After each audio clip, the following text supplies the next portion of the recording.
এই পশ্চিমবাংলার মাটিতে উত্তরপ্রদেশের বুলডোজার রাজ বাংলার মাটিতে আমরা চলতে দেবো না।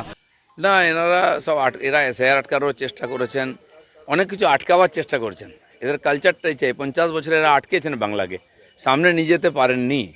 ওনারা মনে করছেন যে কোর্টে গিয়ে করে দিয়ে 2-4টা ভোট পাবেন, সেদিন চলে গেছে। মানুষ আর পেছনে তাকাবে না, কিন্তু এর জন্য ফল ভোগ করতে হবে।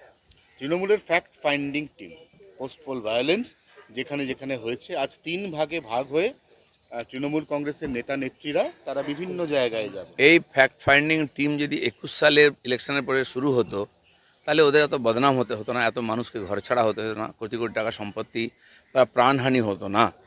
তার প্রায়শ্চিত্ত করতে হয়েছে আজকে। তাদের নেতা বিধানসভায় দাঁড়িয়ে বলছেন শত শত লোক ঘর ছাড়া। আমরা জানি না কে ঘর ছাড়া, কটা পুলিশের রিপোর্ট হয়েছে। 21 সালের পরে আমরা 12,500 কেস করেছিলাম, সিবিআই ইনকোয়ারিও চলছে। তো ওনারা কটা কেস করেছেন আমি জানি না। তো তখনও মিথ্যা বলেছেন, এখনও মিথ্যা বলছেন। আমাদের মাননীয় মুখ্যমন্ত্রী বলছেন যে কজন লোক ঘর ছাড়া হয়েছে তার লিস্ট নিয়ে আসুন আমার কাছে, আমরা সসম্মানে ফিরিয়ে দেবো। কিন্তু 21 সালের পরের যে হিংসার কেস যেন তার নামে না থাকে, তাহলে তাকে জেলে যেতে হবে। বেশিরভাগ তো দাগি আসামি, ক্রিমিনাল। আর আসবে কোন মুখে?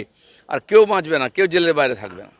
স্বপ্না বর্মনের বাড়ি নাকি কালকে রাত্রিবেলা জ্বালিয়ে দেওয়া হয়েছে, তিনি ভিডিও পোস্ট করেছেন, কিন্তু বাড়ি জ্বলে যাওয়ার কোনো ভিডিও তার পোস্টে দেখা যায়নি।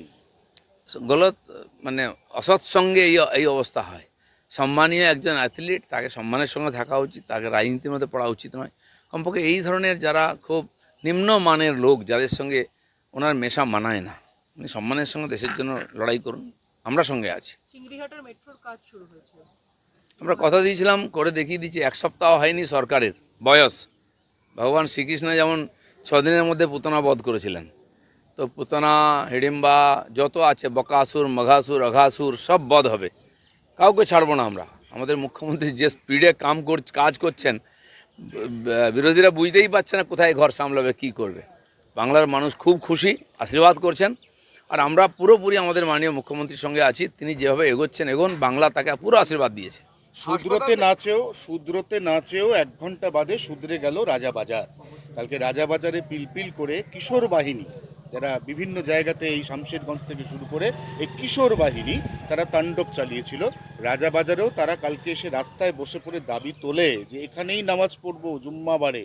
পুলিশের তেভার দেখে তারা 40 মিনিটের মধ্যে রণভঙ্গ দেয়, মসজিদের ভিতরে গিয়ে নামাজ পড়ে।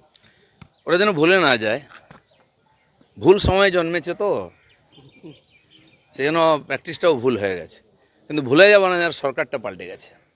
যে যত বড় হোক, হনু, কাউকে ছাড়া হবে না। তো খোদা মেহরবান, তো গাধা পাহলবান, অনেক গাধা পাহলবান হয়েছিল, সব গাধাকে ঢোকানো হবে এখন।